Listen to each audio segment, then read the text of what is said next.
सियासतदान बरसों कैद काटता है, रिटायर नहीं होता। नवंबर 2022 हमारे सियासी समंदरों की तह में पोशीदा तूफानों की रस्ताखेज से मामूर था। बिलाखिर जनरल आसिम मुनीर की नामजदगी हुई तो लेफ्टिनेंट जनरल फैज़ हमीद ने कबल अज़ वक्त रिटायरमेंट ले ली। चकवाल की सड़कों पर हुरूफ अकीदत में गंदे संगे हाई बुनियाद पर वक्त की गर्द पड़ गई। उमूमन आला अस्करी अफसर सुपर सेट होने पर मुस्ताफ़ी होते हैं, यहाँ तो ऐसा कुछ नहीं था। मामूली फहम रखने वाला भी समझ सकता है कि 2 आला अस्करी अफसरों की कबल अज़ वक्त रिटायरमेंट इदारा जाती रिवायत का हिस्सा नहीं बल्कि सही नाकाम की दस्तावीज़ पर दस्तखत की तकरीब थी। इस कबीले के एक सरदार लेफ्टिनेंट जनरल ज़हीरुल इस्लाम तो हालिया ज़िमनी इंतखाबात में अपने सियासी झुकाव का इशारा दे चुके हैं। अब मंगवाल के अमायदीन का एक वफ्द मोहतरम फैज़ हमीद के फार्म हाउस पर पहुंचा है।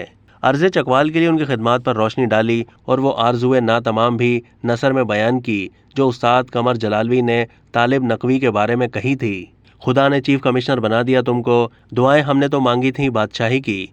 इस मौके पर किबला फैज़ हमीद ने सीने पर हाथ रखकर ज़रा सा झुकते हुए इनकिसार की हद कर दी।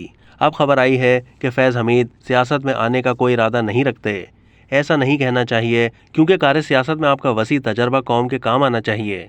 आपसे पहले इस्कंदर मिर्ज़ा ने रिपब्लिकन पार्टी बनाई थी, फील्ड मार्शल अयूब खान ने कन्वेंशन लीग बनाई थी, एयर मार्शल असगर खान ने तहरीक इस्तकलाल बनाई थी, जनरल अमीर अब्दुल्ला खान नियाजी कौमी इत्तेहाद के जलसों में क्रोफर से खिताब फरमाया करते थे। जनरल असलम बेग ने भी एक सियासी जमात की बुनियाद रखी थी। चीफ जस्टिस इफ्तिखार मोहम्मद चौधरी ने भी ये कोशिश कर देखी। एक सियासी जमात तो परवेज़ मुशर्रफ ने भी बनाई थी।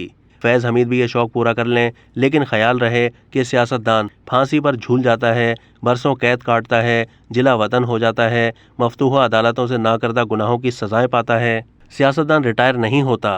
अब तक के लिए इतना ही। मज़ीद मालूमात के लिए डेली जंग के यूट्यूब चैनल को सब्सक्राइब कीजिए।